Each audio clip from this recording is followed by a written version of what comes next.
자, 아무튼 안녕하세요. 아, 당연히 못 풀지.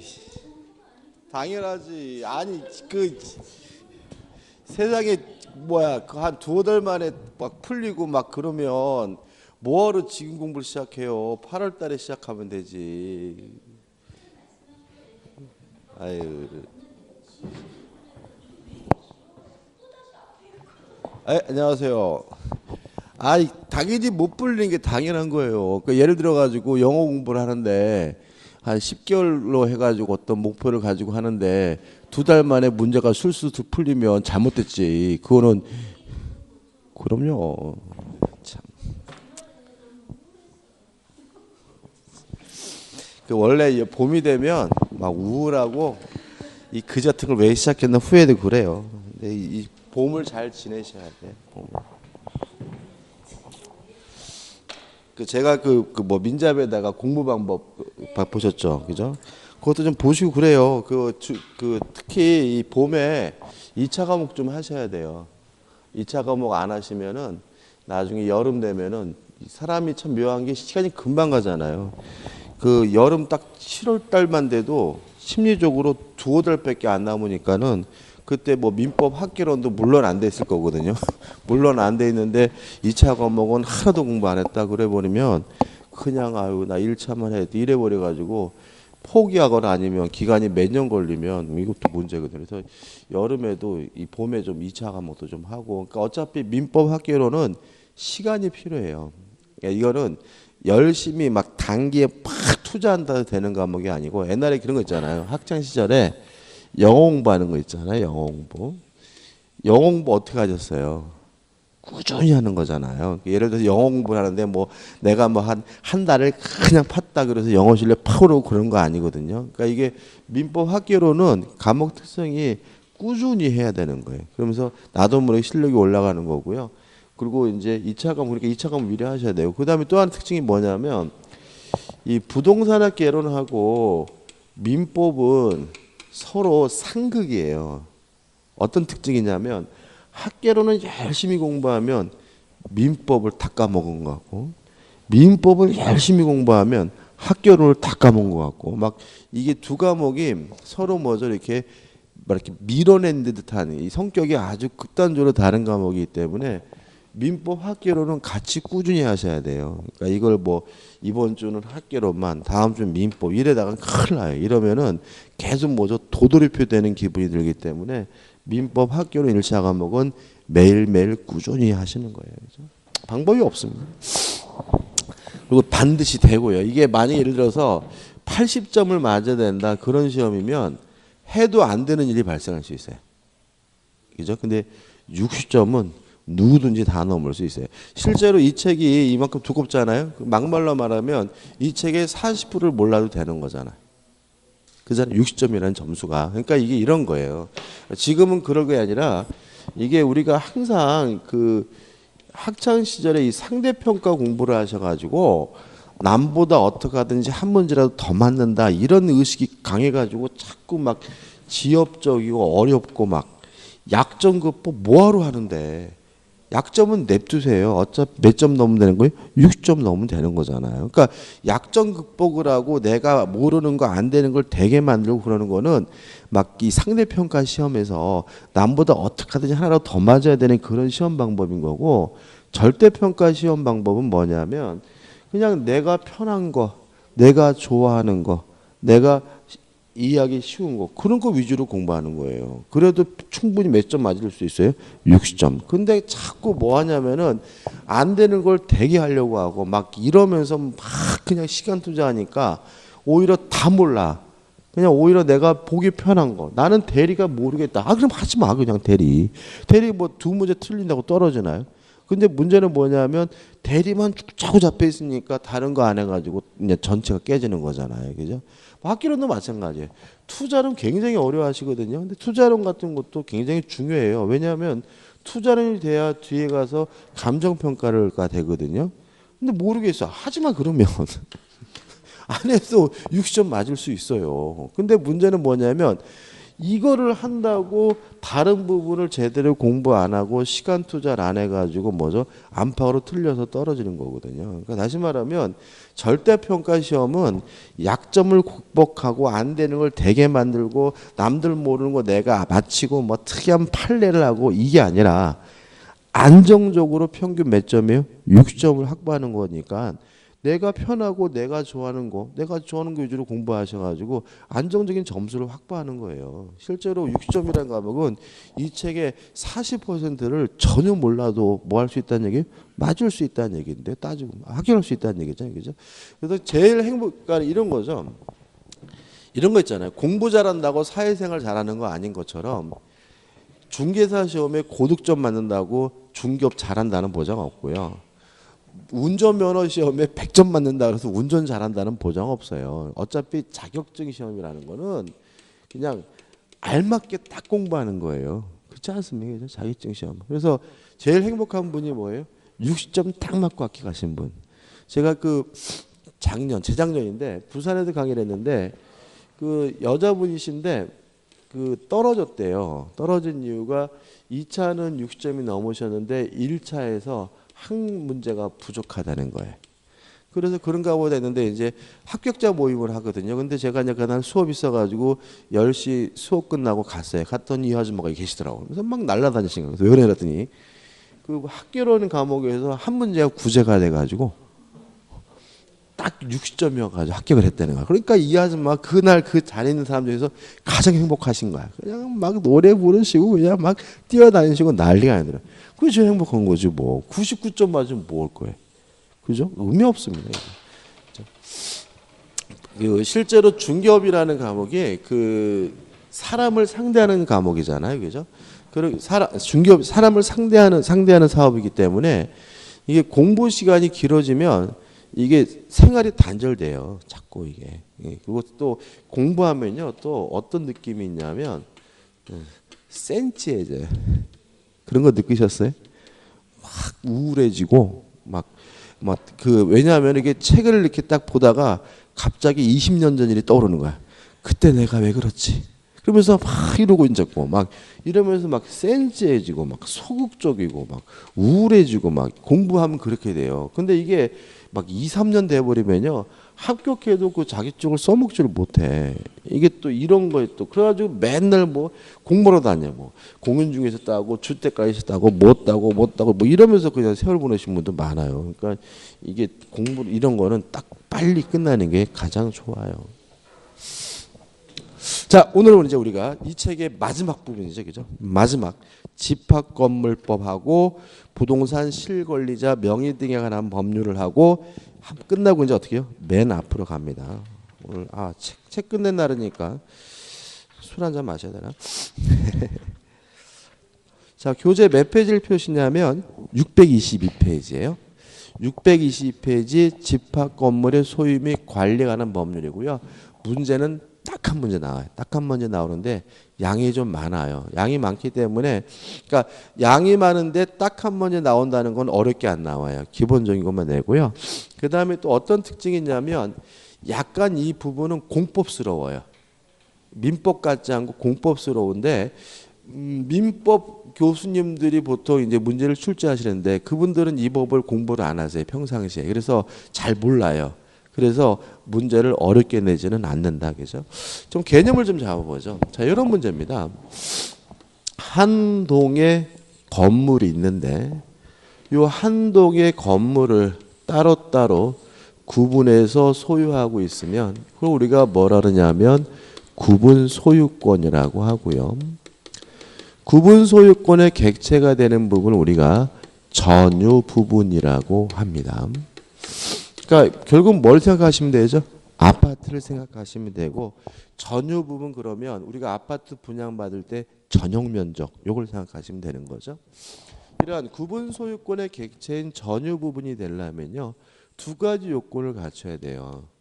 구조상, 이용상, 독립성이 있고요. 그 다음에 다른 부분과 구분해서 소유하려는 구분 소유 의사 내지는 행위가 있어야 합니다. 주의하실 것은 요 두 가지를 갖추면 전유 부분이고 구분 소유권이 성립하고요. 두 가지를 갖추면 집합 건물이 되는 거예요. 다시 말하면 뭐는 필요가 없냐면 등기할 필요가 없고요. 등록할 필요가 없음을 주의하시기 바랍니다. 다시 말하면 구분 소유 행위까지만 있으면 뭐가 되는 거예요? 집합 건물이 되는 거고 등기부에 뭐 하지 않았더라도 등기하지 않았더라도 상관이 없어요. 건축물 대장에 등록하지 않았더라도 뭐 하잖아요? 상관이 없는 거예요. 자, 왜 그러냐면 이런 거죠. 자, 우리가 건물을 신축하는 것은 법률 행위에 의한 물권 변동이 아니기 때문에 등기하지 않아도 신축자가 소유권을 갖죠. 기둥과 외벽과 지붕이 만들어지는 순간 마찬가지예요. 집합 건물도 이 집합 건물이 신축이 됐을 때는 등기하지 않아도 뭘 가져야 돼요? 소유권, 구분 소유권을 가져야 되기 때문에 우리 판례는 두 가지 요건만 갖추면 아직 뭐 하지 않았더라도 등기하지 않았더라도 전유 부분이고 집합 건물이 성립된다는 게 판례 입장이고 시험에 잘 나와요. 어떻게 나오고 있어요? 건축물 대장에 집합 건물로 등록이 돼야 비로소 집합 건물이 성립한다. 그런 뭐죠? X가 되는 거죠. 그 다음에 전유 부분을 제외한 나머지 부분을 우리가 뭐라 그러냐면 공용 부분이라고 해요. 요 공용 부분은 두 가지가 있습니다. 구조상 또는 법정 공용 부분이에요. 이건 무슨 말이냐면 구조적으로 명백히 공동으로 쓰는 부분. 예를 들어서 계단이다, 엘리베이터다, 뭐 복도다 이런 것들을 말하고요.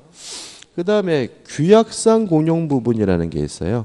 이건 뭐냐면 원래는 전유 부분인데 다시 말하면 구조상 이용상 독립성이 있는데 아파트 주민들의 규약이나 또는 공정증서로서 공용 부분으로 쓰기로 한 부분을 규약상 공용 부분이라고 하고요. 이건 뭘 생각하시면 되냐면 아파트 관리사무소나 노인정을 생각해 보시면 돼요. 우리가 아파트 관리사무소는 일반적으로 독립된 건물로 되어 있죠. 구조상, 이용상 독립성이 있습니다. 그렇지만 아파트 주민들이 그거를 아파트 관리사무소로 쓰기로 했기 때문에 그것은 전유 부분이 아니라 뭐죠? 공용 부분인 거고요. 이걸 우리가 뭐죠? 규약상 공용 부분이라고 하고요.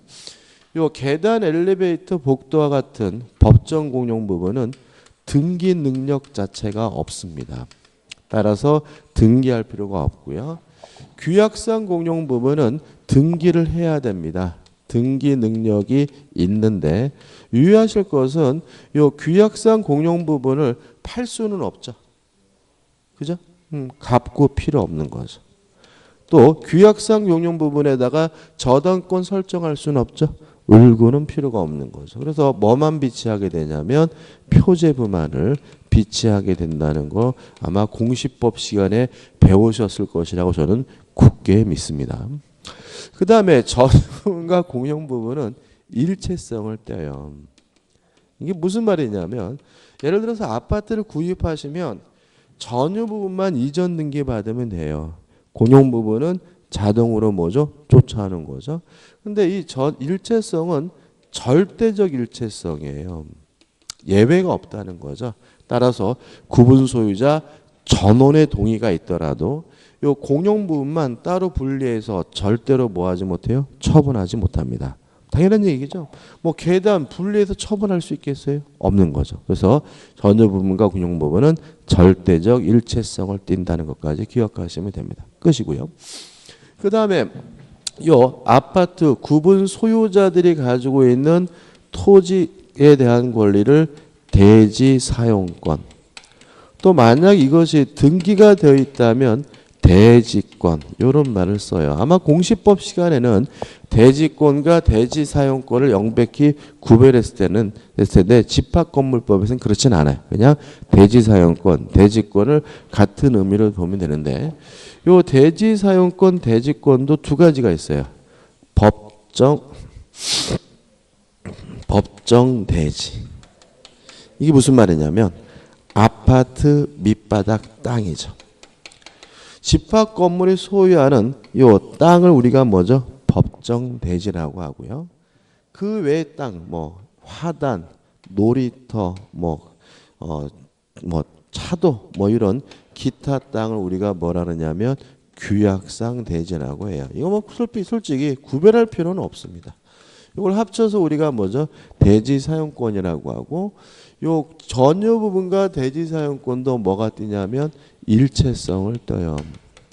그래서 또 우리가 아파트를 구입하실 때 뭐만 이전 등기받냐면 건물만 이전 등기받으면 돼요. 왜냐하면 대지 사용권은 자동으로 뭐요? 쫓아가는 것이기 때문에 아파트 토지에 대해서는 따로 별도로 이전 등기받을 필요는 없어요. 따라서 우리가 전유 부분을 취득하면 대지 사용권에 관한 지분도 자동으로 뭐요? 취득하게 되는데, 요 공용 부분과 전용 부분은 절대적 일체성인데 요거는 뭐죠? 원칙적 일체성이에요. 다시 말하면 원칙적으로 대지 사용권을 전유 부분과 분리해서 처분할 수가 없지만, 다만 규약으로, 아파트 규약으로 분리 처분을 가능하게 하는 것이 가능하다는 거 좀 기억해 두시기 바랍니다. 다시 말하면 전유 부분과 공용 부분은 절대적 일체성, 절대로 분리될 수 없고요. 대지 사용권 원칙적으로 뭐요? 분리할 수 없지만 아파트 관리 규약으로 분리 처분을 가능하게 할 수 있다는 거 주의하시기 바랍니다. 이 정도가 기본적인 거예요. 자, 이거 가지고 교재 볼게요. 자, 622페이지에 서설 나오고 2번 구분 소유권에서 623페이지에 개념이 나오죠. 한번 보시고, 요건 해가지고 구조상, 이용상, 독립성과 B번 소유자 의사 해가지고 구분 소유 의사 내지 행위가 필요하다는 말이 나오고요. 넘겨보시면 뭐가 나오냐면 판례가 나와요. 요 판례는 뭐냐면 요 얘기죠. 등록이 필요 없다. 다시 말하면 등기하지 않아도, 등록하지 않아도 두 가지 요건만 갖추면 뭐가 돼요? 전유 부분이 되고 집합 건물이 성립된다는 판례가 나옵니다. 그 다음에 공용 부분에서 구조상 공용 부분, 다른 말로는 뭐죠? 법정 공용 부분이라고 하고요. 개념은 구조적으로 명백히 공동으로 쓰는 부분을 말하고, 계단, 엘리베이터, 복도 같은 거 생각하시면 되고요. 그 다음 우측에다 규약상 공용 부분 나와 있고요. 그 다음에 2에서 일체성, 다시 말하면 절대적 일체성, 예외가 없다는 거 조심하시기 바랍니다. 그 다음에 건물의 대지에서 대지 사용권의 의의가 나오고, 하단에 보시면 일체성에서 해가지고 넘겨보시면 무슨 내용이 나옵니까? 전유 부분이 처분되면 대지 사용과 함께 쫓아오게 되는 것이 원칙이다. 예외가 있어요. 자, 626페이지 맨 위입니다. 그가 가지는 전유 부분과 분리하여 대지 사용권을 처분할 수 없다. 이게 일체성이잖아요. 다만 규약으로서 달리 정한 때는 그러하지 아니하니까 원칙적으로 일체성을 띠지만 규약으로 분리 처분을 뭐하게 할 수 있어요? 가능하게 할 수 있다는 거 주의하시기 바라고요. 그 다음에 분리 처분 금지는 그 취지를 등기하지 아니하면 선유로 물권을 취득한 제3자에게 대항하지 못한다고 나와있죠. 이게 무슨 말이냐면 규약이 특별히 분리 처분하지 못한다라고 규정을 하고 있다면 그 내용을 가지고 선의 제3자에 대항하려면 뭐가 필요하죠? 등기가 필요한 거죠. 그다음에 판례는 일단 의미 없고, 나번 전유 부분의 처분에 따르는 대지 사용권의 비율해 가지고 전유 면적 비율에 따릅니다. 다시 말하면 대지 사용권은 동등한 것이 아니라 전유 부분의 면적 비율에 따라서 그 지분이 결정이 되고요. 다번 상속인 부존재의 경우 지분 비율 기속의 불인정, 이런 말이 나와요. 자, 이게 무슨 말이 이런 얘기예요. 자, 기억나시나요? 예를 들어서 건물이 있는데 갑과 을과 병 세 사람이 공유인데, 요 을이 사망을 했는데 상속인이 없으면 을의 지분이 갑과 병에게 흡수가 되죠. 이걸 우리가 뭐죠? 공유 지분의 탄력성이라고 했죠. 또 처음 듣는다 표정을 짓고 계시죠. 을이 만약에 자신의 공유 지분을 포기하면 을이 가지고 있던 지분이 갑과 병에게 흡수가 돼요. 이걸 우리가 공유 지분의 탄력성이라고 하는데 이 민법 규정이 집합 건물에는 적용되지 않는다는 얘기예요. 자, 왜 그러냐면 한번 생각을 해보죠. 자, 집합 건물이 있는데 단순하게 해서 세 개만 있다고 할게요. 갑과 을과 병. 그러면 대지 사용권은 갑과 을과 병 세 사람이 뭐 하고 있냐면 공유를 하고 있는 거잖아요. 근데 만약에 을이 사망을 했는데 상속인이 없어요. 그러면 을이 가지고 있던 소유권은 전유 부분의 소유권은 누구 거가 되냐면 국가 거가 돼요. 왜냐하면 무주의 부동산은 선점할 수 없고 무주의 부동산은 누구 거죠? 국가 거니까요. 다시 말하면 을이 사망했는데 상속인이 없으면 을이 가지고 있던 소유권은 뭐죠? 무주물이니까 누구 거가 되죠? 국가 거가 되죠. 근데 만약에 을이 가지고 있는 대지에 관한 공유 지분이 갑과 병에게 흡수가 돼버리면 국가는 대지 사용권이 없는 아파트를 갖게 되는 거죠. 그러면 안 되겠죠. 따라서 민법 규정이 적용되지 않는다라는 규정을 두고 있는 거죠. 그래서 을이 가지고 있던 지분은 누구한테 가요? 국가로 갑니다. 다시 말하면 대지 사용권에 관한 공유 지분은 지분의 탄력성에 관한 민법 규정이 적용되지 않아요. 따라서 사망을 했는데 상속인이 없으면 다른 공유자에게 흡수가 되는 것이 아니라 누구가 돼요? 국가 소유가 된다는 거 주의하시면 되겠죠. 대표이제 풀어볼까요? 집합 건물의 공용 부분에 대한 설명으로 옳은 것은 1번 일부의 구분 소유자만의 공용에 제공되는 것임이 명백한 공유 부분일지라도 구분 소유자 전원의 공유에 속한다. X죠. 말 그대로 뭐죠? 일부의 구분 소유자만의 공용이면 그들의 공용인 겁니다. 2번 공용 부분에 관한 지분은 각자 가지는 전유 부분의 처분에 따른다. 그러나 규약으로 달리 정한 경우에는 분리 처분이 가능하다. X죠. 요 전유 부분과 공용 부분의 일체성은 뭐죠? 절대적 일체성이다. 규약으로 분리 처분하게 할 수가 없다는 거 주의하시기 바라고요. 3번 각 공유자는 공용 부분을 자기 필요에 따라 사용할 수 있다. X입니다. 공용 부분을 어떻게 사용해요? 용도에 쫓아 사용해야죠. 예를 들어서 계단이다. 그러면 계단의 용도가 뭐예요? 통로잖아요. 자기가 창고가 필요하다 그래서 계단을 뭐로 쓸 수는 없어요? 창고로 쓸 수는 없는 거죠. 따라서 필요에 따라 쓰는 것이 아니라 뭐죠? 용도에 따라 사용해야 되니까 3번은 뭐죠? X죠. 4번 공용 부분은 계량을 위한 것으로서 과다한 비용이 드는 것이 아닐 때는 통상의 집회 결의를 결정할 수 있다. 맞는 지문이고 좀 이따가 볼 거예요. 그 다음에 5번 공유자가 공용 부분에 관한 다른 공유자에 대해 가지는 채권은 그의 특별 승계에 대하여 행사할 수 없다. X. 행사할 수 있고요. 이것도 좀 이따 볼 겁니다. 그 다음 우측에 보시면 구분 소유자의 권리와 의무에서 1번 전유 부분에 대한 권리 의무 상식적인 얘기입니다. 한번 읽어보시고 2번 공용 부분에 대한 권리 의무에서 1번 공용 부분의 기속 구분 소유자의 공유다. 그 다음에 넘겨보시면 공유자의 사용권 어떻게 사용하느냐? 필요에 따라 사용하는 것이 아니라 용도에 따라 사용한다. 3번 공유자의 지분권은 전유 부분의 면적의 비율에 따라서 부담하고요. 4번 공용 부분의 관리 및 부담 수익해서 가번 나부는 상식적인 내용이고 중요한 것이 뭐죠? 5번 공용 부분에 관하여 발생한 채권의 효력입니다. 이게 말이 좀 복잡하지만 뭐냐면 결국은 관리비를 말합니다. 다시 말하면 내가 아파트 관리비를 누구한테 내는 거예요? 관리사무소에 내는 게 아닙니다. 다른 구분 소유자에게 내는 거죠. 그렇지 않습니까? 그죠? 다른 집주인한테 내는 거예요. 그죠? 따라서 다른 구분 소유자에 가지는 채권이라는 말은 결국 뭐예요? 아파트 관리비를 말하는데 문제는 관리비를 연체하고 있어요. 연체 관리비가 첫째 특별 승계인 매수인이나 경락인에게 승계가 되느냐. 다시 말하면 아파트를 샀는데 그 아파트의 전 주인이 관리비를 연체하고 있었어요. 이것을 새로 산 사람이 승계되느냐. 이 문제에 대해서 우리 집합건물법은 공용 부분에 관한 연체관리비는 승계가 되지만 전유 부분에 대한 연체관리비는 승계가 안 된다라고 규정을 두고 있습니다.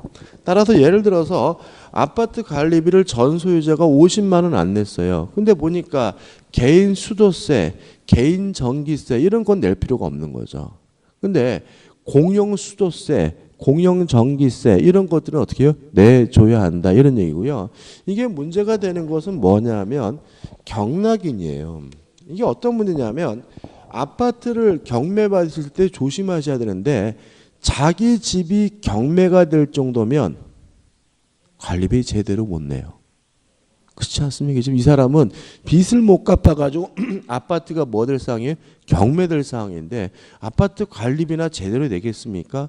팔레 따라서는 1,700만 원 그렇게까지 된 것도 봤어요.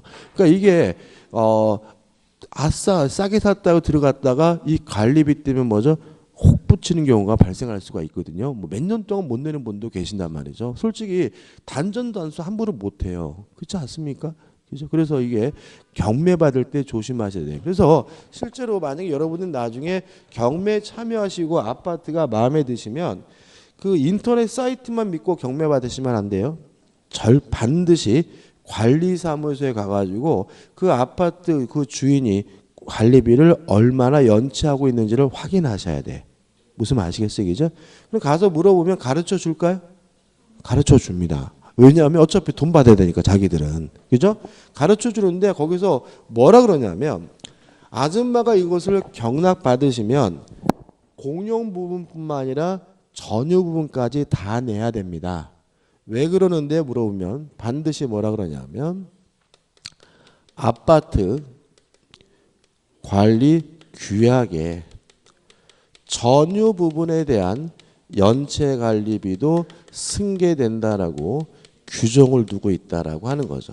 그래서 아파트 관리 규약에 전유 부분에 대한 연체 관리비도 승계된다라고 규정이 되어 있으니까 이거 경락 받으시면 다 내셔야 됩니다라고 100% 얘기해요. 요 문제들 우리 판례는 요 관리 규약 자체가 무효라는 것이 우리 판례 입장입니다. 따라서 아무리 아파트 관리 규약에 전유 부분의 연체 관리비도 승계된다라고 규정되어 있더라도 그 아파트를 어서 오십시오. 경락받은 사람은 매수인은 뭐만 내면 돼요? 공용 부분에 대한 연체 관리비만 내면 된다는 것이 우리 판례 입장이라는 거 꼭 기억해 두셔야 되고요. 그 다음에 세 번째로 연체료는 승계되지 않는다. 왜냐하면 경락받은 사람이 매수인 연체한 거는 아니잖아요. 따라서 결국은 요 공용 부분에 대한 연체 관리비가 승계되는데 뭐만 승계되는 거예요? 원금만 승계되는 거고요. 거기에 붙어 있는 뭐까지는요? 연체료까지는 승계되지 않는다는 것이 우리 판례 입장이니까 꼭 기억해 두시기 바랍니다. 시험에 은근히 잘 나와요. 그 다음에 우측에 보시면 공용 부분의 변경에서 나와 있죠. 이것도 시험에 잘 나옵니다. 공용 부분을 변경하려고 해요. 그러면 첫째 원칙 구분 소유자의 4분의 3 이상의 찬성이 필요합니다. 다시 말하면 공용 부분을 변경하려면 뭐가 필요하죠? 구분 소유자 4분의 3 이상의 찬성이 필요해요. 다만 예외적으로 아까 지문에 나왔었죠.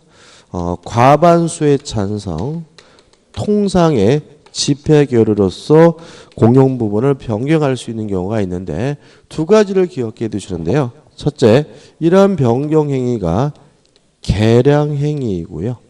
거기다가 과다한 비용이 들지 않는 경우라면 4분의 3이 아니라 과반수의 찬성만으로도 공용 부분을 변경할 수가 있고요. 그 다음에 두 번째, 요 집합 건물이 콘도 및 휴양시설인 경우입니다. 이건 어떤 문제냐면은 우리가 콘도 같은 경우에는 누구 거예요? 회원들 거거든요. 그죠? 근데 문제는 콘도 회원들이 모여가지고 4분의 3 이상의 찬성으로 공용보를 변경한다? 불가능하죠. 뭐 연락도 잘 안 되고 모이라고 모이겠습니까? 안 모인단 말이죠. 그죠? 그래서 이것도 개정을 통해 가지고 집합 건물이 만약에 콘도 및 휴양시설이면 4분의 3이 아니라 뭐죠? 과반수의 찬성만으로도 공용보를 변경할 수 있다고 하고 있습니다. 그 다음에 의무 위반자에 대한 조치 이렇게 나와 있죠. 1번 공동의 이익에 반한 행위의 정지입니다. 좀 한번 생각해 보자고요. 자, 예를 들어 가지고 101호 사는 아줌마가 뭘 잘못 처먹었는지 베란다라는 테라스라는 베란다를 뭐죠? 철거하려고 해요. 근데 문제는 요 101호의 베란다를 철거하면 아파트 전체가 구조적으로 위험해요. 그러면 이러한 철거 행위는 공동의 이익에 반한 행위니까 하면 안 되겠죠? 그러면 다른 구분 소유자가 1번 행위에 뭘 청구할 수 있냐면 정지를 청구할 수가 있습니다. 근데 여기서 좀 조심할 게 있어요. 그 1. 공동의 이익에 반하는 행위의 정지 청구해가지고 밑에 청구권자 이렇게 나와 있잖아요. 청구권자에다가 메모 좀 하나 하자고요. 청구권자에다가 관리인 또는 집회의 결의로 지정된 자 이거 하나 좀 메모하자고요. 제가 자꾸 빼먹는데. 자, 이게 무슨 말이냐면 이런 문제입니다. 101호 아줌마가 요 베란다를 철거하려고 해요. 그래서 행위 정지를 뭐 할 수 있어요? 청구할 수 있는데 오늘은 102호 아줌마가 와서 지랄거리고 내일은 301호 아줌마가 와서 지랄거리고 다음 날은 401호 아줌마가 와서 지랄거리고 그러면 이게 뭐예요? 동네 싸움 사는 거죠. 그래서 행위 정지 청구는 구분 소유자가 개별적으로 할 수는 없습니다. 누가 청구해야 되냐면 관리인이 청구해야 돼요. 그래서 예를 들어서 관리인이 와가지고 아줌마 하지 마세요 그랬더니 뭐 싸움이 안 돼. 이 아줌마가 뭐라고 해 그러니까 이 아저씨가 뭐죠? 깨갱하고 싸움이 안 되란 말이죠. 그래서 회의를 했어요. 회의를 해보니까 501호 아줌마가 완전 쌈딱이다. 우리 501호 아줌마를 보내자. 그러면 501호 아줌마도 할 수 있는 거예요. 다시 말하면 관리인 또는 집회교리로 지정된 자가 행위의 정지를 청구할 수 있고요. 각 구분 소유자가 개별적으로 청구할 수 있는 것은 아님을 주의하시기 바랍니다. 이해되시죠? 그죠? 자, 그 다음 문제는 회의를 해보니까 요 아줌마하고 이제는 더 이상 한 지붕 밑에 못 살겠어요. 그러면 이 아줌마를 강제로 쫓아낼 수가 있어요. 그게 뭐냐면 2번 사용금지의 청구입니다. 그러니까 아파트인데 사용하지 말라는 말은 강제로 뭐죠? 쫓아낸다는 얘기고요. 이건 법익 침해가 크기 때문에 옆에다 화살표 찍혀가지고 4분의 3 이상의 찬성이 필요합니다.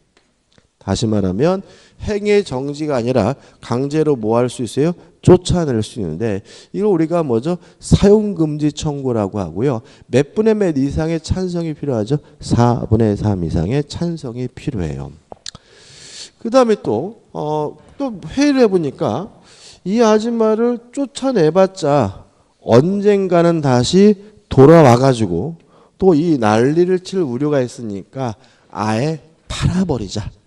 아예 팔아버릴 수가 있는데 그게 뭐냐면 3번 구분 소유권의 경매 명령 청구입니다. 이것도 몇 분의 몇이냐면 4분의 3 이상의 찬성이에요. 다만 이거는 4분의 3 이상의 찬성이 있으면 아파트 입구에 있는 부동산 중개업자에 내놔서 팔 수는 없고요. 법원에다가 경매를 명령해 달라고 뭐 할 수 있어요? 청구할 수 있고 반드시 법원을 통해서만 할 수 있다는 거 주의하시기 바랍니다. 따라서 아파트 주민들하고 친해지셔야 돼요. 4분의 3만 등 돌리면 나를 강제로 쫓아낼 수 있을 뿐만 아니라 제 아파트를 강제로 뭐 할 수도 있어요? 경매 벌일 수도 있으니까 조심하시기 바랍니다. 그 다음 넘겨버리시면 점유자에 대한 인도 청구가 나오는데 집합건물법에서 점유자는 누구를 말하냐면 세입자를 말합니다. 뭐 임차인, 전세권자 이런 세입자를 뭉뚱그려서 점유자라고 하고 있거든요. 자, 이게 무슨 말이냐면 요 101호 아줌마가 막 철거하려고 그러는데 알고 보니까 이 아줌마가 집주인이 아니라 임차인이에요. 그러면 다른 구분 소유자들은 어떻게 하겠어요? 집주인한테 연락해가지고 아줌마 큰일 났어요. 그 아줌마가 지금 베란다 철거를 하는데 빨리 그 아줌마 내보내세요. 라고 임대차 계약의 해제 등을 요구할 수가 있거든요. 근데 문제는 뭐냐면 임대차 계약을 해제하면 요 101호 아줌마가 강제로 뭐죠? 쫓겨나겠죠.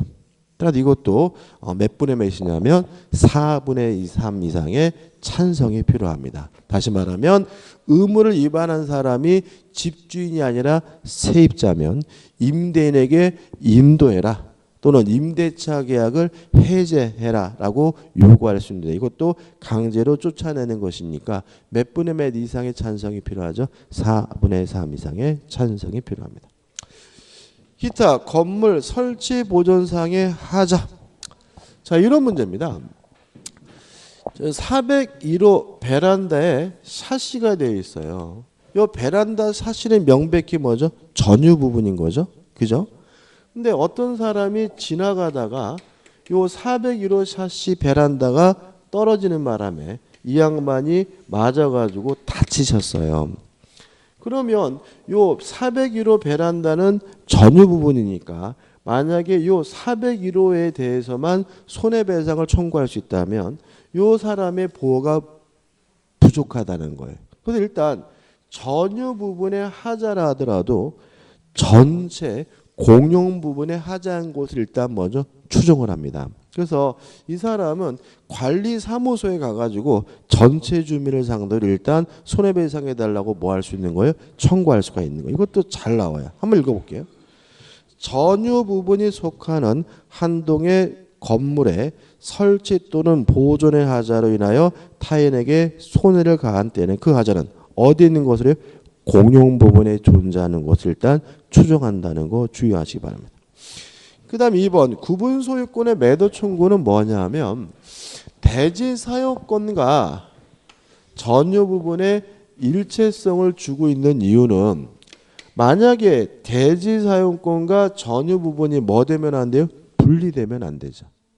예를 들어 가지고 402호 아줌마 이 집이 대지 사용권이 없어요. 그러면 402호를 뭐 할 수도 없어요? 철거할 수도 없는 거죠. 왜요? 402호를 철거한다는 말은 다 철거하는 거잖아요. 그죠? 그래서 만약에 대지 사용권이 없는 구분 소유자가 발생하게 되면 철거를 요구하는 것이 아니라 대지 사용권자가 구분 소유자에게 매도를 청구할 수 있도록 규정하고 있다는 정도만 기억하시면 되겠죠.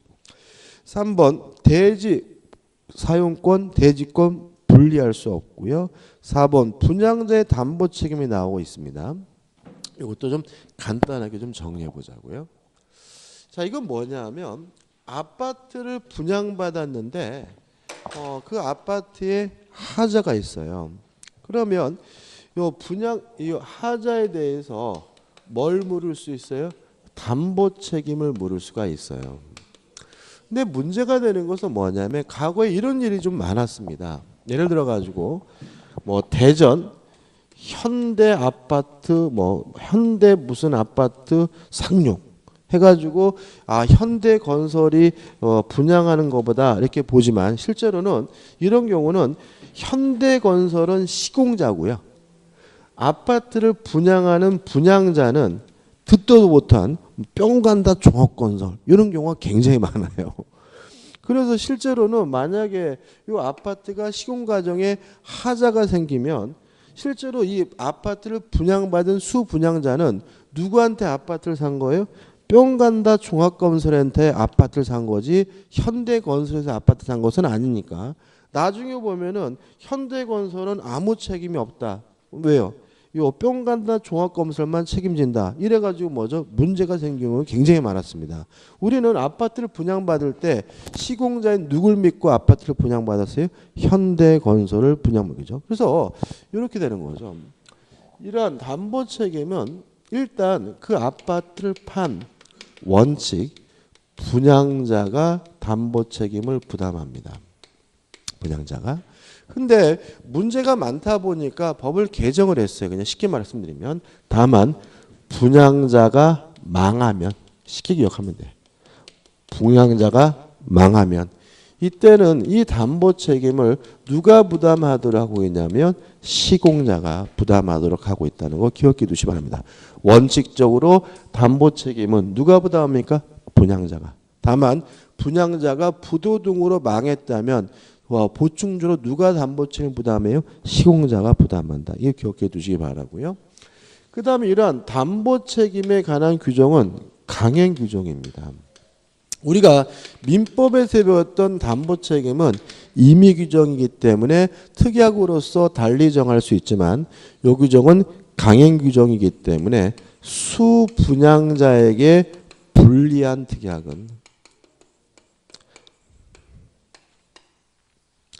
특약은 무효라는 것, 무효로 하고 있다는 것도 기억해 두시기 바라고요. 그 다음에 우측에 보시면 존속기간이 나오는데 10년짜리도 있고 5년짜리도 있어요. 그냥 한 가지만 기억하시면 돼요. 존속기간은 몇 년이냐면 10년이다. 근데 문제가 좀 있어요. 자, 우리가 민법에서 담보 책임하면서 이렇게 했거든요. 물건의 하자는 6개월이죠. 기억 안 나시죠? 권리의 하자가 있으면 제척기간이 몇 년이에요? 1년.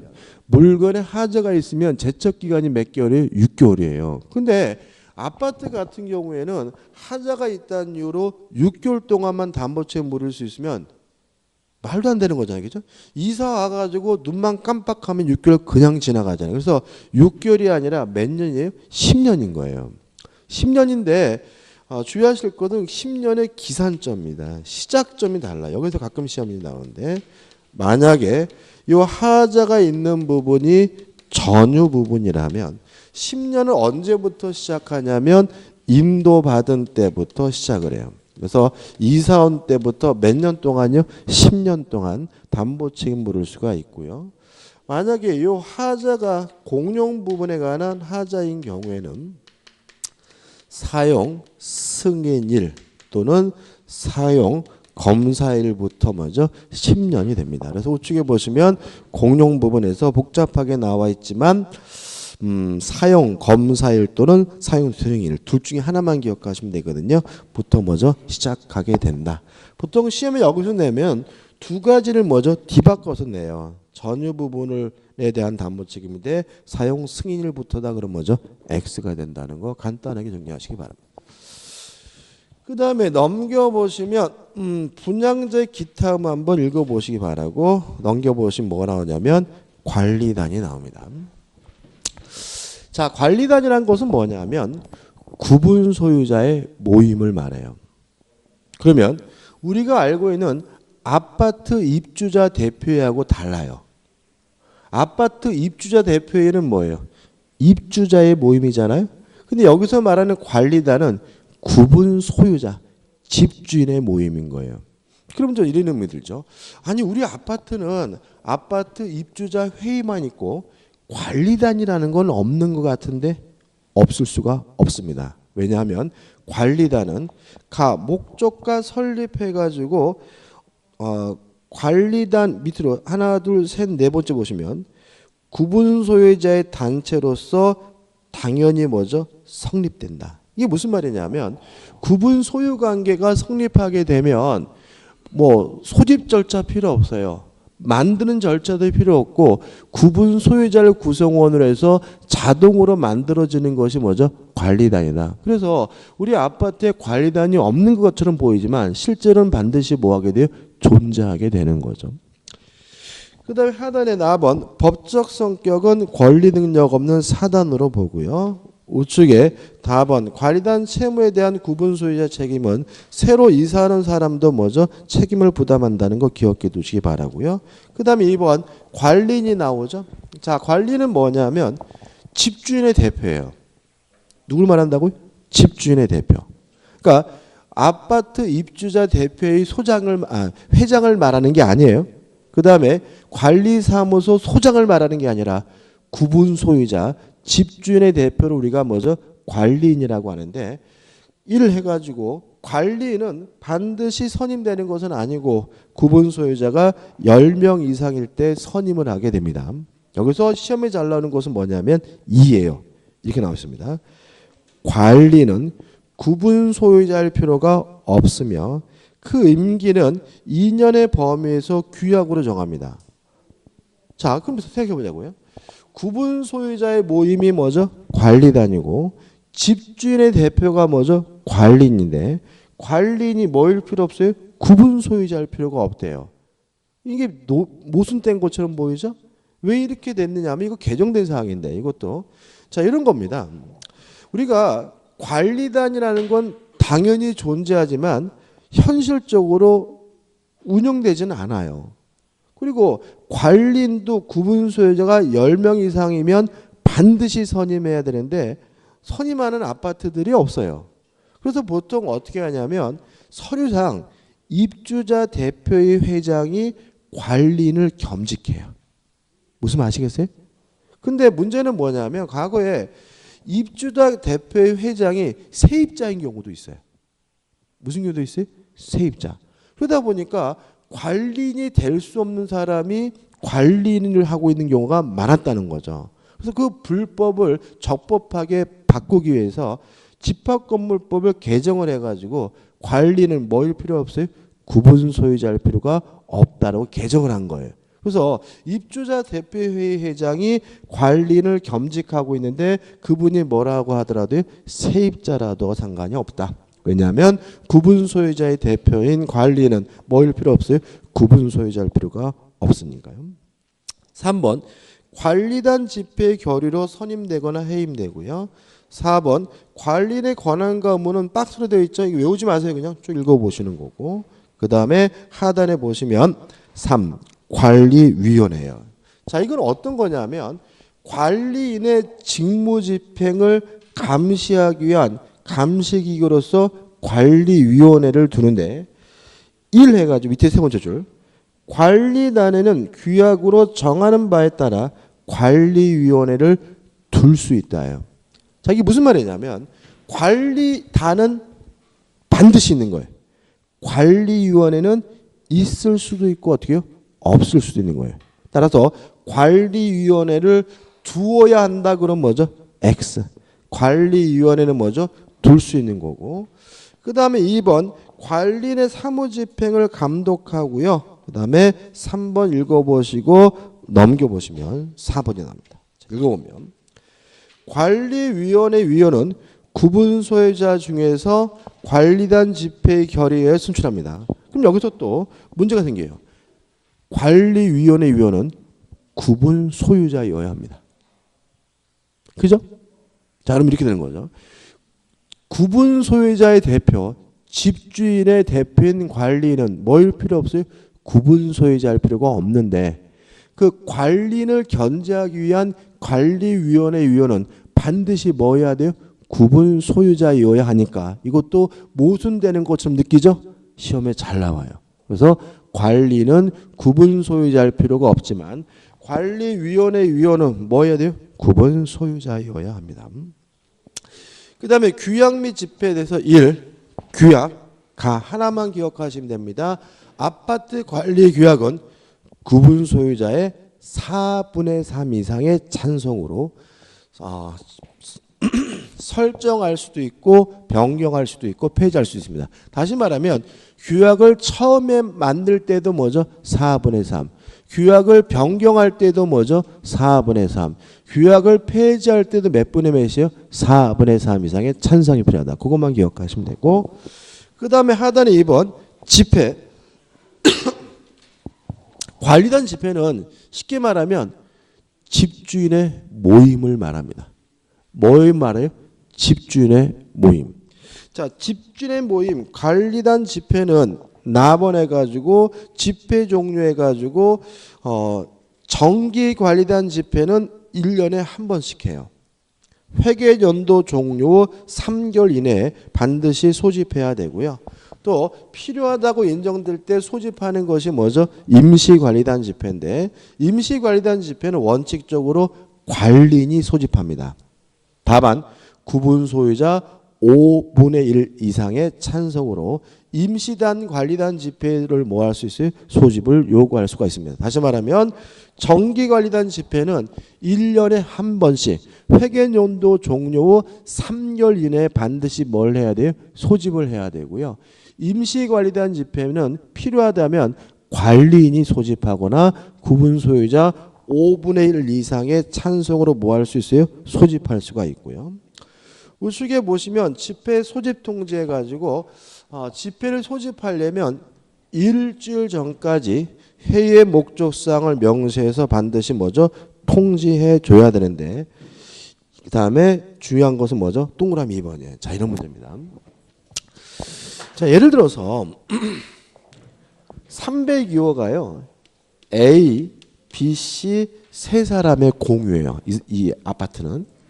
근데 문제는 얘네 세 명이 다 참석을 하게 되면 얘나만 표가 세 표가 되죠. 부당하잖아요. 그래서 이렇게 구분 소유자가 여러 명일 경우, 구분 소유자가 공유일 경우에는 다 참석할 수는 없고요. 누가 의결권 행사할 건지를 A, B, C가 정해야 돼요. 그래서 만약에 A, B, C가 A가 참석하겠다라고 정했다면 A만 참석해서 A만 뭘 행사할 수 있어요? 의결권 행사할 수가 있기 때문에 소집 통지를 누구한테 하면 되냐면 A에게만 하면 돼요. 근데 문제는 만약에 A, B, C가 누가 집회 참석해서 의결권 행사할지를 정하지 않고 있다면 소집 통지는 누구한테 하면 되냐면 A, B, C 세 사람 중 아무나 한 사람에게만 하면 돼요. 따라서 전원에게 하는 건 없어요.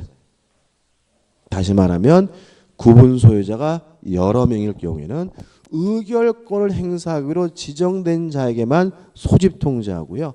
만약에 의결권을 행사하기로 한 사람이 없다면 아무나 한 사람에게만 소집 통지하면 되니까 만약에 A, B, C 전원에게 소집 통지해야 된다 그럼 뭐가 돼요? X가 된다는 거 조심하시기 바랍니다. 그 다음에 4번 결의사항 소집 통지된 사항에 대해서만 결의할 수 있고요. 마번 의결권은 동등하지 않습니다. 전유 부분의 면적의 비율에 따라서 의결권이 결정이 되고요. 그 다음에 바번 의결의 방법 해가지고 서면으로도 할 수 있고요. 대리인으로도 할 수가 있어요. 여기서 좀 생각해 볼 게 있어요. 우리 아파트는 관리단 집회를 안 하는데 그죠? 집주인들 모여 보신 적 있으세요? 안 모이잖아요. 그죠? 그죠? 그러니까 우리가 이 관리단이라는 기관이 힘을 발휘할 때는 재건축할 때는 실제로는 세입자, 거주자가 중요한 게 아니라 누구예요? 집주인이 중요한 거죠. 근데 평상시에는 이 관리단이 있다지만 활동을 안 해요. 근데 지금 뭐라 그랬어요?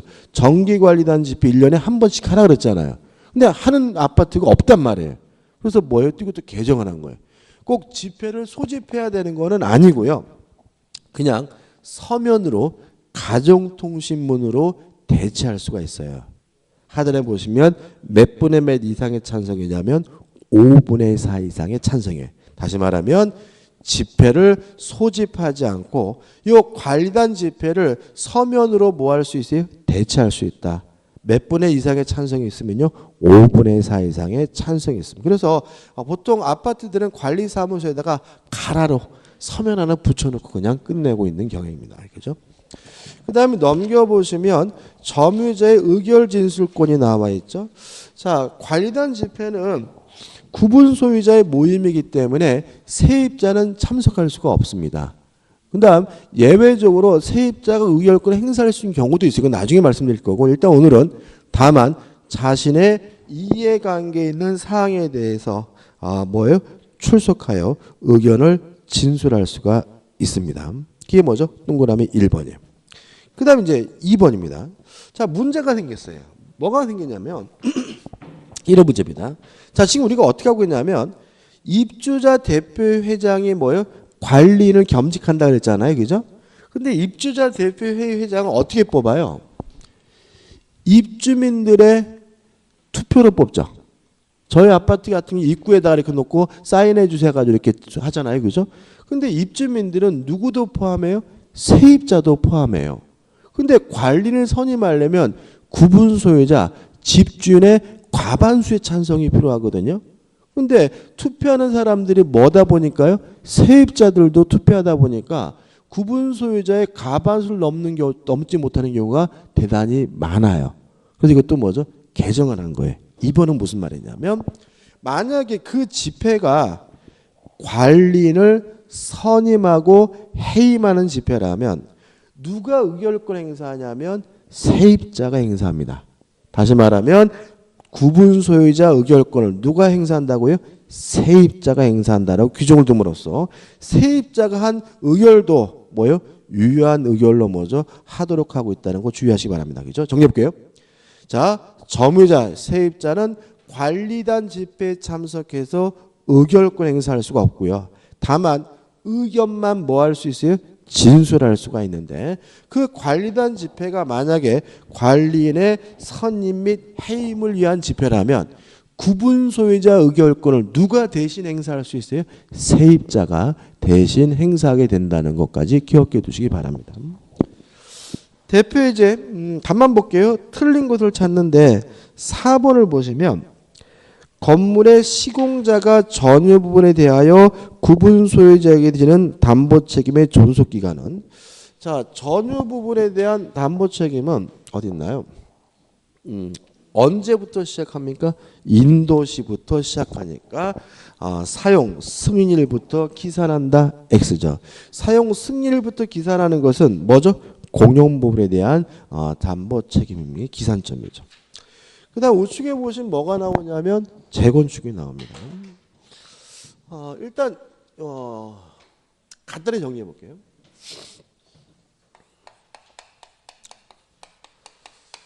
자, 집합 건물을 재건축하려면요 5분의 4 이상의 찬성이 필요합니다. 몇 분의 몇이요? 5분의 4. 자, 여러분들이 공법 시간에도 재건축 배우시죠? 그죠? 거기서 배우시면 기억 안 나시겠지만 전체 주민의 의결 정족수와 각 건물별 의견 정족수 두 가지로 나눠져 있어요. 근데 우리 집합건물법에서 그냥 몇 분의 몇이요? 5분의 4 이렇게 되어 있거든요. 이 의미에 대해서 우리 판례는 전체 주민의 5분의 4가 아니라 각 건물별, 각 동별 5분의 4 이상의 찬성을 해석하고 있음을 주의하시기 바랍니다. 따라서 5분의 4 이상의 찬성이라는 것은 전체 주민의 5분의 4가 아니라 각 동별 몇 분의 몇 이상의 찬성이 필요하죠? 5분의 4 이상의 찬성이 필요하고요. 그 다음에 그러면 5분의 4 이상의 찬성이 있으면 재건축할 수 있다는 말은 5분의 1 미만이 반대하고 있더라도 뭐 할 수 있다는 얘기죠? 재건축할 수 있다는 얘기거든요. 그러면 이 반대자에게는 어떻게 처리하느냐? 이 찬성하는 사람은 반대자에게 참여 여부를 서면으로 check하게 됩니다. 자, 우리 민법에서는요, 항상 모든 것은 말로 하든 문서로 하든 어떤 방법이 상관이 없잖아요. 근데 요것만은 유의하게 뭐죠? 서면으로 합니다. 서면으로 check하고요. 이런 check을 받은 반대자는 2월 내에 참여할지 안 할지를 확답해 줘야 되는데 만약에 2월 내에 참여 여부를 확답을 해주지 않는다면 이때는 참여를 거부한 것으로 확정이 됩니다. 2월 내에 결정해 주지 않으면 뭐로 확정이 되죠? 참여를 거부한 것으로 확정이 되고요. 이러한 최고 절차를 거쳐서 참여를 거부한 사람이 확정이 되면 이때는 시가로 매도를 청구하고요. 이러한 시가로 매도를 청구해서 재건축을 시작하게 되는데 이 시가도 처음이자 마지막이에요. 보통 우리가 뭐 지상물 매수 청구권, 뭐 부속물 매수 청구 이런 것들은 시가가 아니라 상당한 가액입니다. 그동안 말씀 안 드렸지만. 근데 반대자에 대한 채권은 뭐예요? 시가로 매도 청구하고요. 우리 판례는 시가를 계산할 때는 개발 이익을 포함해서 계산해야 시가라는 것이 우리 판례 입장입니다. 뭐가 포함돼요? 개발이익이. 이런 얘기죠. 예를 들어 가지고 제가 살면서 돈을 이렇게 사람이 그렇잖아요. 돈을 벌 수 있는 기회가 몇 번 있다라잖아요. 그죠? 제가 그 90년대 중반에 아파트를 사야 되겠다라는 계시 같은 느낌을 받아서 아파트를 사려고 잠실에를 갔어요. 잠실에 있는 주공 아파트를 갔는데 요 잠실에 있는 주공 아파트 그때 당시에 얼마였냐면 3억 정도 했어요. 3억. 놀랬어요. 너무 비싸다 그죠? 왜 비싸냐? 왜냐하면 요 주공 아파트는 뭐죠? 저층 아파트고 보일러가 연탄 보일러였어요.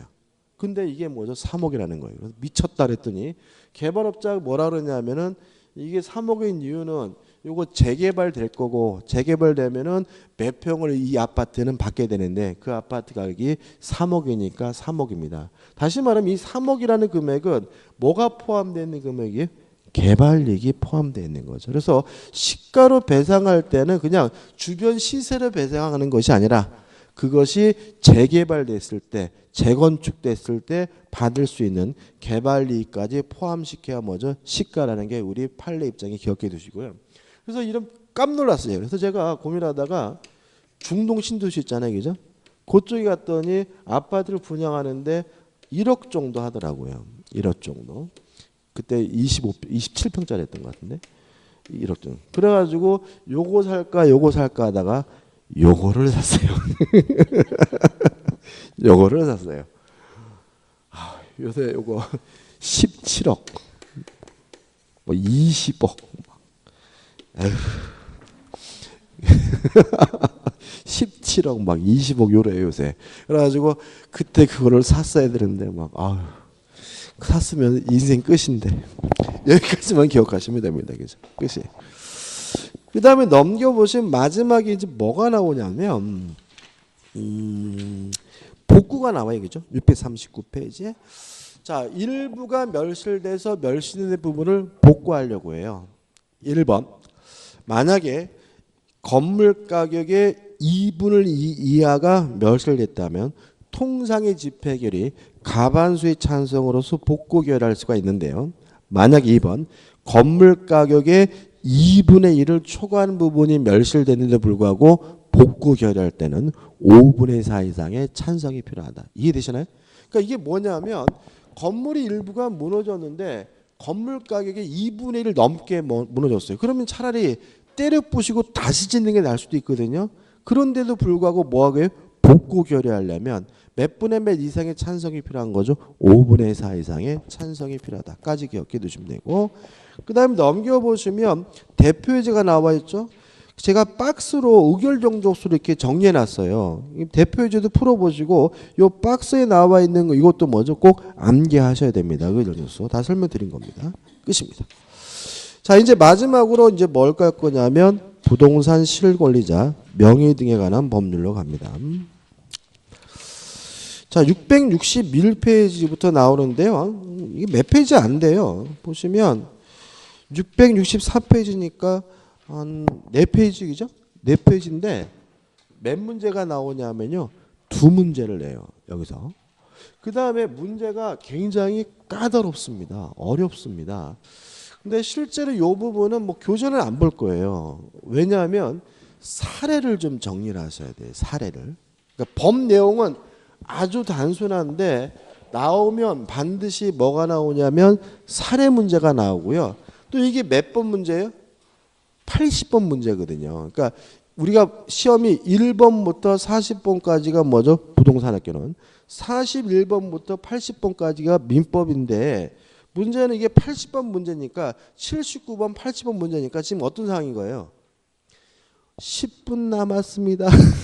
감독관이 5분 남았습니다. 답안이 이런 순간이거든요. 그러니까 이 수험생분들이 막 안 그래도 마음이 뭐예요? 막 뭐죠? 심장이 막 쿵덕쿵덕 거리고 있는데 뭐가 나와요? 갑이 나오고 을이 나오고 막 병이 나오고 정이 나오고 막 이러니까 문제 풀지도 못하고 틀려요. 그러니까 막 허둥허둥대다가 틀리기 때문에 그러니까 결국 이건 뭐냐면 사례로 문제가 나오기 때문에 뭘 가지고요? 사례를 가지고 가야 돼요. 그래서 문제 읽으면서 아 내가 배운 요 사례구나가 떠올라야지. 거기서 갑이 어떻고 을이 어떻고 병이 어떻고 따지고 있으면 틀리는 거예요. 그래서 이거는 뭐 가지고요? 사례를 가지고 정리를 하셔야 됩니다. 법 내용은 아주 간단합니다. 일단 이 부동산 실권리자 명의에 관한 법률 줄여서 그냥 제가 부실법이라고 할게요. 부동산 실명법인데 이 부실법은 주된 내용이 뭐냐면 명의 신탁을 금지하고 있습니다. 다시 말하면 남의 이름으로 부동산을 등기하는 이름을 빌려서 부동산을 등기하는 명의신탁을 뭐하고 있어요? 금지하고 있고요. 뭐 처벌 규정도 있고 그런데 그거는 중요하지 않아요. 우리는 시험에 안 나오고. 자, 명의신탁 금지하고 있기 때문에 법 내용은 명의신탁 약정을 하면 그 약정은 무효인 거예요. 또 명의신탁 약정에 의한 물권 변동 등기도 원칙적으로 무효입니다. 다만 이 명의신탁이 계약 명의신탁이고요. 거기다가 매도인이 명의신탁 사실에 대해서 선이라면 이 등기는 예외적으로 유효할 수 있다는 거 주의하시기 바라고요. 다만 명의신탁이 예외적으로 허용되는 경우가 있어요. 언제냐면 종중재산 또는 교회재산, 종교단체, 부부간, 그 다음에 교회, 종교단체입니다. 종교단체 등인 경우에는 세금 포탈 등의 불법한 목적이 없다면 명의신탁은 예외적으로 허용이 됩니다. 이게 법의 전부예요. 법 내용은 아주 간단해요. 이거 가지고 우리가 사례를 몇 가지를 공부해야 되냐면 4가지를 공부해야 됩니다. 첫째 사례입니다. 이자간 명의신탁입니다. 또는 양자간 명의신탁이라고 하고요. 이자간 명의신탁은 시험에 잘 안 내요. 다만 우리는 기본이니까 보는 겁니다. 갑이 A라는 토지를 가지고 있는데요. 갑자기 청와대에서 전화가 왔어요. 장관 한번 해보래요. 이번에도 뭐죠? 국토부 장관. 그 인간 뭐죠? 대통령 장관 청문회 나와야 되니까 자기 딸하고 사위한테 아파트를 증여했대. 에이. 증여했다고 딸이 이제부터 이 아파트 내 거야 그러겠어요? 실제로는 뭐예요? 아버지한테 이름 빌려줬다 생각하겠죠. 그런 거 솔직히 명의신탁입니다. 제가 봤을 때는. 근데 그런 거를 단속해야 될 국토부 장관이 그런 행위를 하는 사람이 장관이 되면 어디 그걸 뭐 단속을 할 거예요.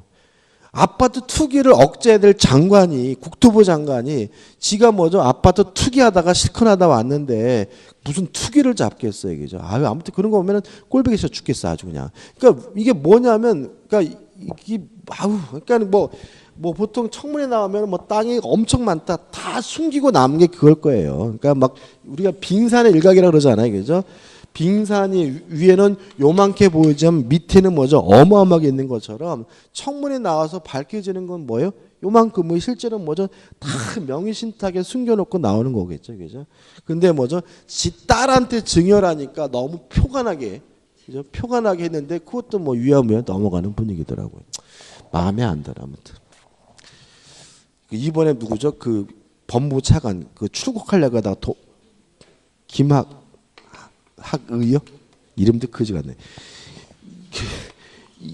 얘 범죄 내용 보면 엽기적이죠, 그죠? 내용 보면은 거의 그 포르노 야동에서 봤던 거를 실행한 이 미친놈이더라고, 이놈이 거의 뭐, 그죠? 근데 저는 놀라운 게 뭐냐면 이런 도덕적으로 정신적으로 올바르지 않은 놈이 법무부 차관까지 올라가는 그 국가 시스템 문제 있는 거 아닌가요?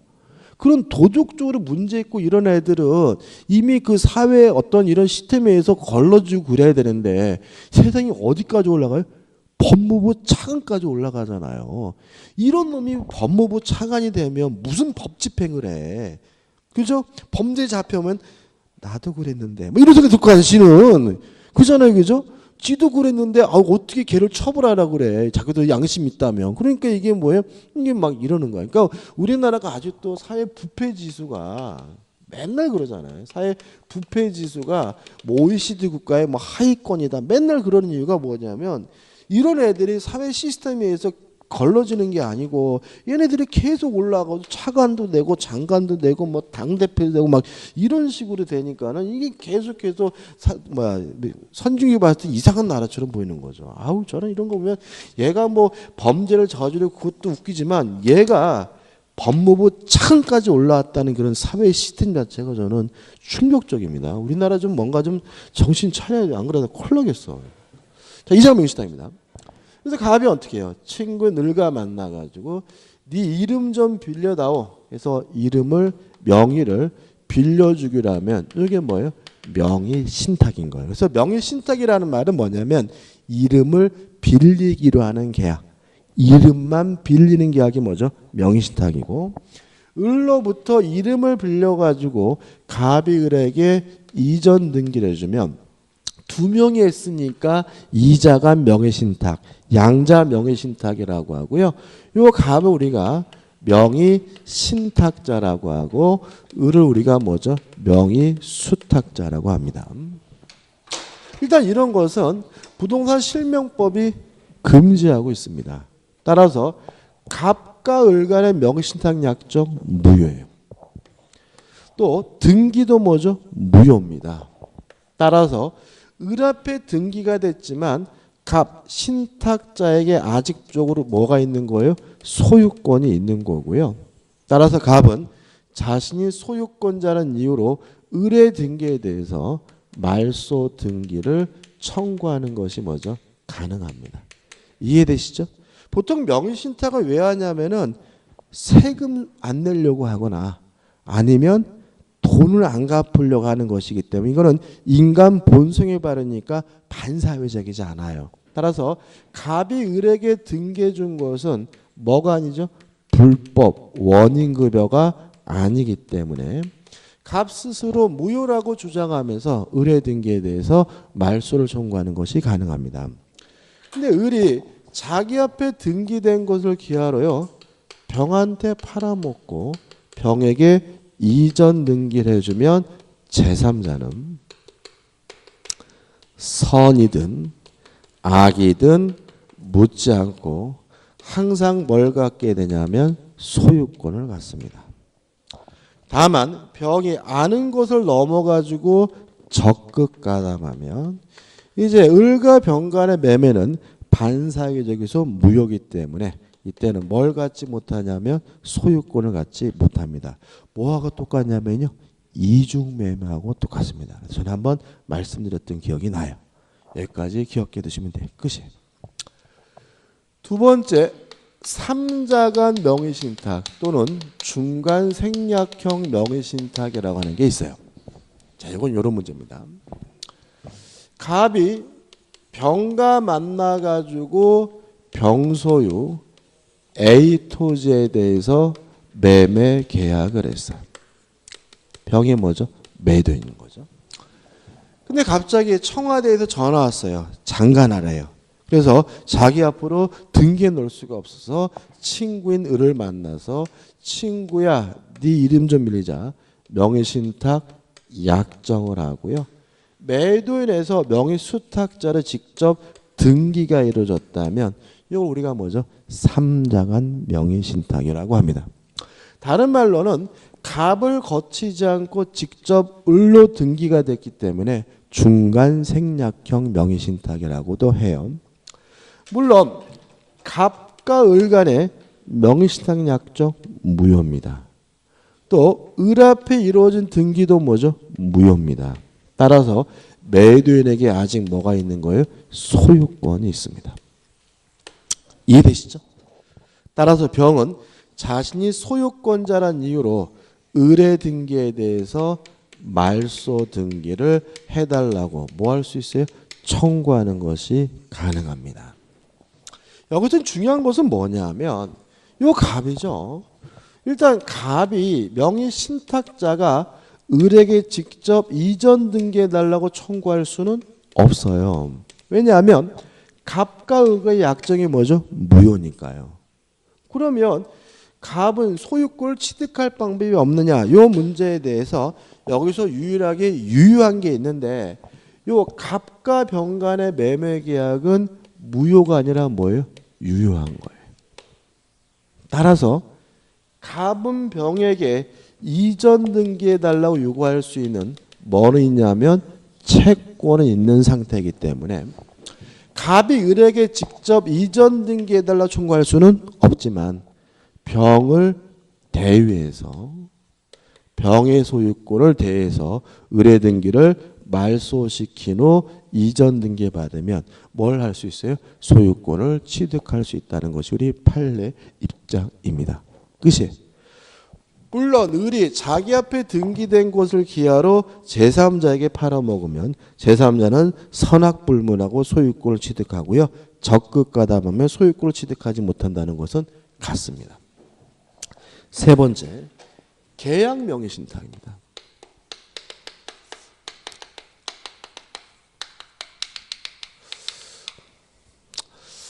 자, 갑이 병이 소유하고 있는 A 토지가 탐나요. 근데 청와대에서 전화 왔어요. 근데 장관도 해야 되겠고 땅도 사야 되겠는데 직접 나서기가 어려워서 친구인 을과 만나가지고 친구야 네 이름 좀 빌리자 명의신탁 약정을 하면서 내가 돈을 줄 테니까 네가 직접 사라 라고 을에게 위임을 해가지고요. 명의수탁자인 을이 직접 나서가지고 병과 매매 계약을 하고 병으로부터 이전 등기를 받았다면 명의수탁자가 뭐까지 하고 있어요? 계약까지 하고 있으니까 이걸 우리가 뭐죠? 계약 명의신탁이라고 합니다. 원칙적으로 갑과 을 간의 명의신탁약정은 변함없이 무효예요. 이 등기도 뭐죠? 무효인 것이 원칙입니다. 다만 계약 명의신탁이고 매도인이 선이라면 등기가 뭐예요? 유효하거든요. 따라서 만약에 매도인인 병이 갑과 을 간의 명의신탁 사실에 대해서 선이라면 등기가 무효가 아니라 뭐죠? 유효하기 때문에 명의수탁자인 을은 소유권을 확정적으로 취득하게 됨을 주의하시기 바랍니다. 뭘 취득합니까? 소유권을. 따라서 결과적으로 을이 소유권을 취득했기 때문에요. 갑은 을에게 소유권 자체를 이전해달라고 요구할 수는 없어요. 누구 거예요? 을 거니까. 다만 위임을 하면서 준 그 매매 대금에 대해서만 부당이득으로서 반환을 청구할 수 있다는 것이 우리 판례 입장입니다. 다시 한번요. 계약 명의신탁의 경우 매도인이 선이면 등기가 뭐예요? 유효하기 때문에 명의수탁자가 확정적으로 뭘 갖게 돼요? 소유권을 갖게 되므로 갑은 을에게 소유권을 넘겨달라고 요구할 수는 없고요. 다만 준 돈, 내 돈 내놔라 대금에 대해서만 반환을 받을 수 있다는 것이 판례 입장입니다. 세 가지를 했는데요. 여기서 이제 키가 되는 게 있어요.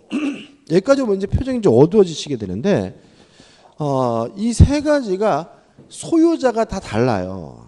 자, 이자가 명의신탁은 누가 소유자예요? 신탁자가 소유자죠. 3자가 명의신탁은 누가 소유자예요? 매도인이 소유자죠. 계약 명의신탁은 누가 소유자예요? 수탁자가 소유죠. 그죠? 그럼 결국 키가 뭐예요? 왜 이 사람이 소유자인지에 대해서 곱씹어 보시면 돼요. 아, 이래서 얘가 소유자구나. 아, 이래서 이놈이 소유자구나. 아, 이래서 이 사람이 소유자라거나 캐치하는 순간 명의신탁 문제는 뭐죠? 끝나게 되는 거니까 그것만 곱씹어 생각해 보시면 돼요. 일단요. 그 다음 마지막으로 네 번째 유효한 명의신탁.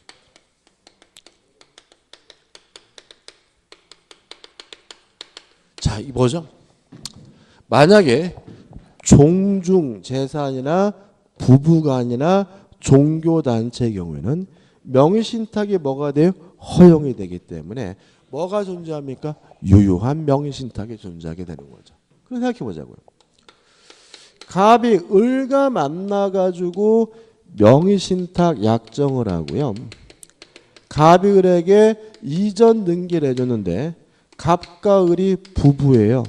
아니면 갑이 뭐예요? 종중이에요. 아니면 갑이 뭐예요? 교회 종교단체예요.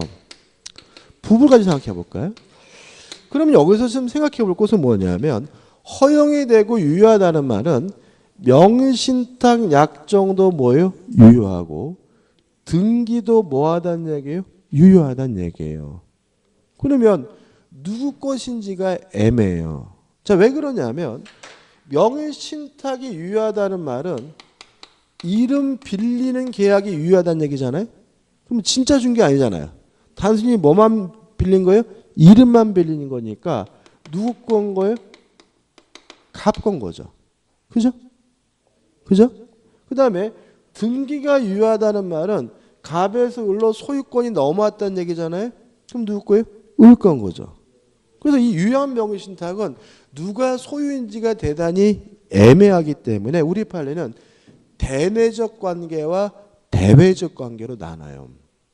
무슨 말이냐면 갑이 을에게 진짜 준 게 아니라 이름을 빌린 거기 때문에 대내적으로는 갑과 을 사이에는 아직도 갑에게 소유권이 있는 것으로 봐요. 다만 을 앞에 이루어진 등기가 뭐죠? 유효하기 때문에 대외적으로는 제3자에 대해서는 을에게 소유권이 있는 것으로 이해합니다. 그래서 유효한 명의신탁은 대내적 관계와 대외적 관계가 다른 거예요. 그래서 만약에 연습은 해야 되겠지만 문제를 풀 때 갑과 을 두 사람만 등장하고 있으면 갑이 소유자라고 생각하시면서 지문을 이해하시면 되고요. 제3자 병이 등장했다면 누가 소유자예요? 을이 소유자라고 생각하시고 문제를 푸시면 되는 거예요. 그래서 유효한 명의신탁은 내부적으로 누구 거예요? 신탁자 거고 대외적으로 뭐죠? 수탁자 거라는 걸 일단 기억해 두시면 되겠죠. 그래서 요 네 가지 사례를 이해하시면 부동산 실명법이 끝나게 됩니다. 여기까지고요.